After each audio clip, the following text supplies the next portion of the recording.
Sometimes people don't fall out of love with you, they fall out of love with the reality of loving someone real, raw, and human. Because the fantasy in their head never argued back, never cried, never got tired of being misunderstood. Welcome to Broken Truth, where love meets lies, and every story reveals the pain behind the smile. Betrayal often stems not from your flaws, but from their inability to confront their own illusions. Some people don't fall in love with you, they fall in love with the idea of you, the fantasy they created in their mind. This fantasy is perfect, undemanding, always beautiful, always agreeable. But when real life shows up with messy emotions, deep conversations, hard days, vulnerability, and the need for mutual effort, they panic. They escape into infatuations, into new attention, or into other people who don't yet remind them of the truth that real love requires presence, not projection. So they betray, not because you're not enough, but because reality was never their preference to begin with. They said it so casually. You've changed. And for a moment, I almost believed it. But I hadn't changed. I had just finally stopped pretending that being quiet, convenient, and small was love.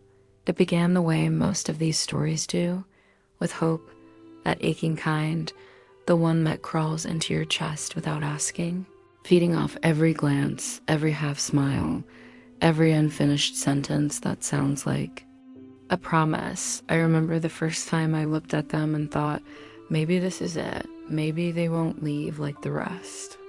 They loved my silence. They loved the way I nodded instead of argued, the way I held space for their thoughts, their dreams, their worries, and never interrupted with mine. In their eyes, I was effortless, low maintenance, a safe haven. I mistook that comfort for intimacy, not knowing that what they really loved was the blank canvas I had become, ready to reflect anything they needed. But the truth is, no one can hold in their truth forever, not without shattering. The first time I cried in front of them, I watched it happen. The subtle shift, they froze, their eyes darted away, and I knew I had ruined the fantasy, because fantasies don't cry. They don't tremble in the middle of the night, asking if they're enough. They don't need to be held when the world becomes too much. Fantasies are flawless. Fantasies are quiet. Fantasies don't ask for more, but I did. I asked them to stay. When I felt alone, I asked them to listen when I was unraveling.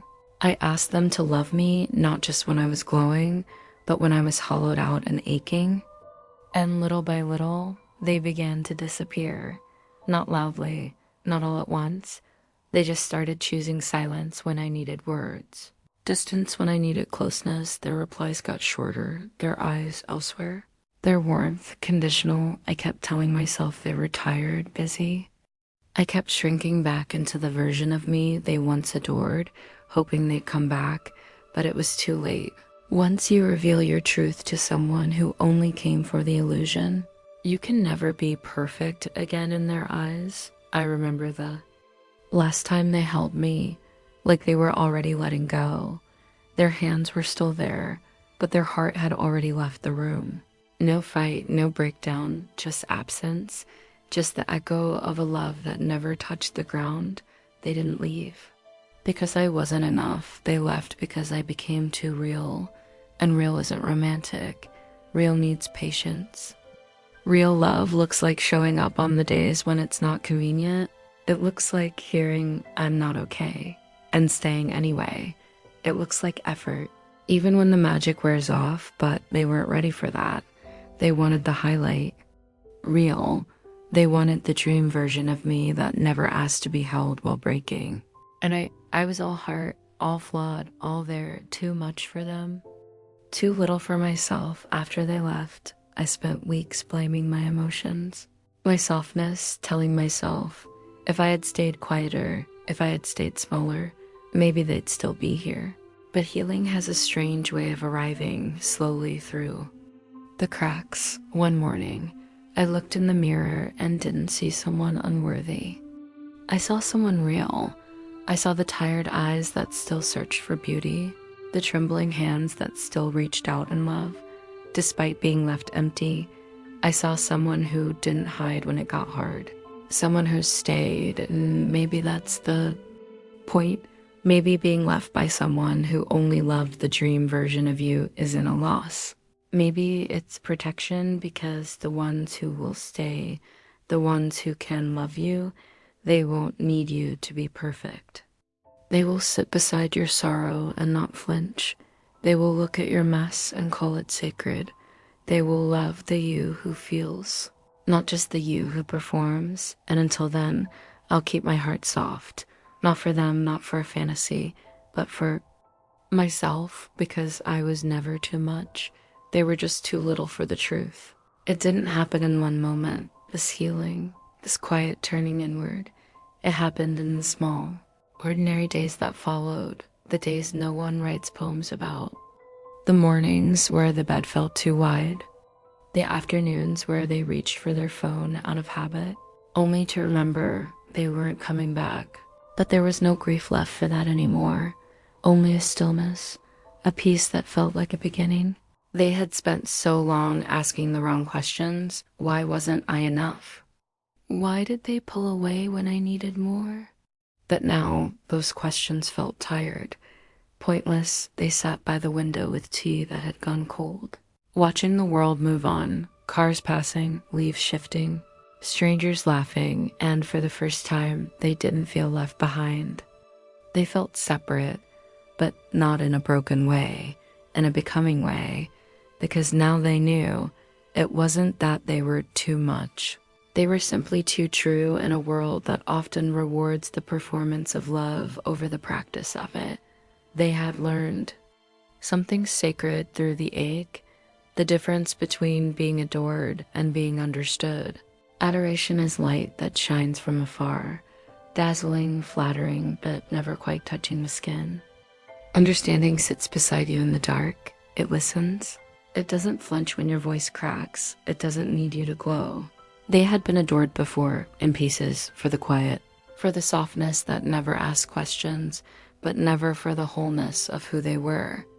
And now, they were choosing something different, not perfection, not armor, discernment. They still loved deeply. That part hadn't changed. They still smiled at small kindnesses, still cried at music, still reached for meaning in everything. But now, when they felt that pull, that familiar ache to be seen, they paused and they asked, can this person sit with my truth without turning it into discomfort?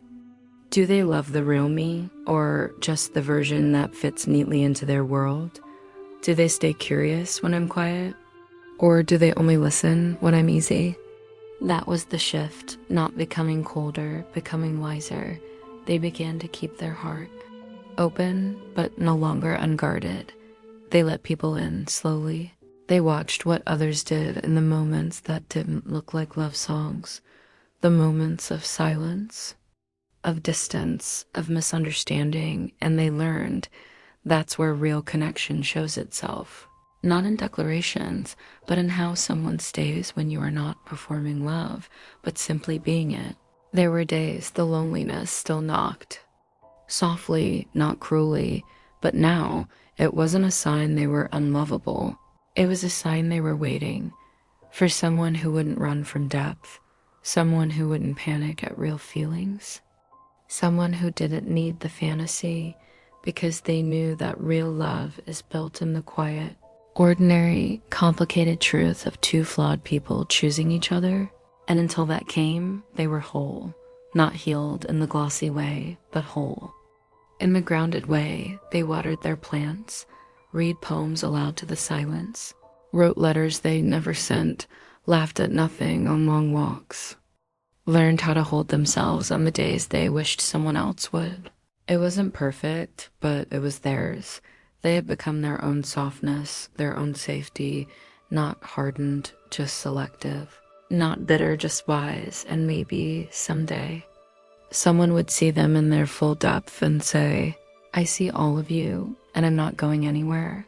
But until then, they had finally said it to themselves, and that was enough.